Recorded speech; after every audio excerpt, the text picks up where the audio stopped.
जिस मोड़ पर इस वक्त भारत बनाम पाकिस्तान का मुकाबला खड़ा है, वहां अब कहानी पूरी तरह बदल चुकी है। कुछ दिन पहले तक जिस बहस में पाकिस्तान आक्रामक नजर आ रहा था, वही पाकिस्तान अब धीरे धीरे बैकफुट पर जाता दिख रहा है। और इसी बदलाव ने एक बात साफ कर दी है, इस बार दबाव में पाकिस्तान नहीं बल्कि पाकिस्तान को पीछे हटना पड़ा है। हालिया अपडेट्स ने यह इशारा देना शुरू कर दिया है कि भारत और पाकिस्तान के बीच मैच होने की संभावना अब पहले से कहीं ज्यादा मजबूत हो चुकी है। और अगर ऐसा होता है तो यह सिर्फ एक मैच नहीं होगा, यह उस पूरी रणनीति की हार होगी जो पाकिस्तान क्रिकेट बोर्ड ने इस विवाद के दौरान अपनाई थी। लेकिन इससे पहले अगर आप भी टीम इंडिया के फैन हैं और चाहते हैं कि वर्ल्ड कप टीम इंडिया ही जीते, तो सभी इंडियन प्लेयर्स के लिए भी इस वीडियो को लाइक कर दें और लगे हाथ चैनल भी सब्सक्राइब कर दें। अब जरा ध्यान दीजिए कि यह पलटी कैसे आई।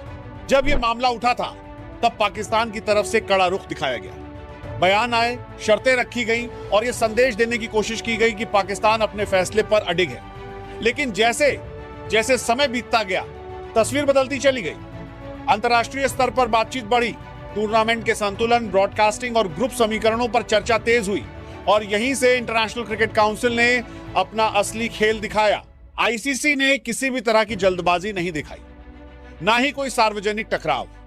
लेकिन अंदर खाने जिस तरह से स्थितियां संभाली गईं, उससे यह साफ हो गया कि फैसला भावनाओं से नहीं, नियमों और संरचना के आधार पर होगा। और यही वो जगह है जहां जय शाह की भूमिका निर्णायक बनती है। जय शाह इस पूरे घटनाक्रम में खुलकर बयान देने की बजाय सिस्टम के जरिए दबाव बनाने की रणनीति पर चले। नतीजा यह हुआ कि पाकिस्तान के पास विकल्प कम होते चले गए, क्योंकि जब टूर्नामेंट का ढांचा, शेड्यूल और बाकी टीमों की सहमति एक दिशा में जाने लगे तो अकेले खड़े रहना आसान नहीं होता। अब बात करते हैं पाकिस्तान क्रिकेट बोर्ड की। शुरुआत में जो आत्मविश्वास दिखाया गया था वो अब उतना मजबूत नजर नहीं आता।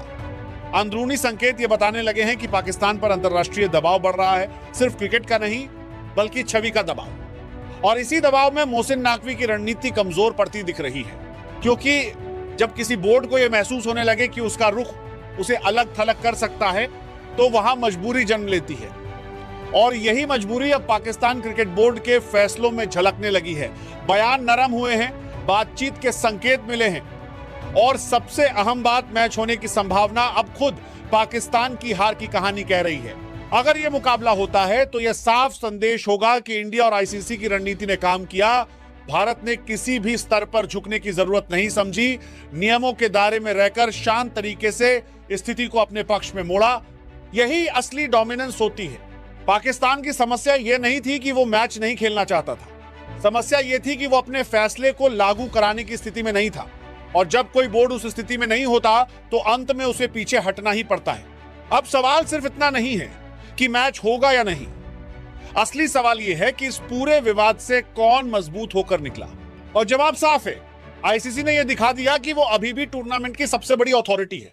जय शाह ने यह साबित किया कि पावर हमेशा बयानबाजी से नहीं, कंट्रोल से आती है। और भारत ने यह संदेश दे दिया कि वो किसी भी दबाव में अपने रुख से नहीं हटेगा। वहीं दूसरी तरफ पाकिस्तान क्रिकेट बोर्ड को यह एहसास हो चुका है कि हर लड़ाई बयान से नहीं जीती जाती, और जब सिस्टम एक साथ खड़ा हो जाए तो सबसे जोरदार रणनीति भी कमजोर पड़ जाती है। अब आपकी राय जानना जरूरी है, क्या यह बदलाव इस बात का सबूत है कि आईसीसी और भारत ने इस पूरे मामले में बाजी मार ली है, या फिर पाकिस्तान अभी भी कोई आखिरी दांव खेलने की तैयारी में है? नीचे कमेंट में साफ साफ लिखिए।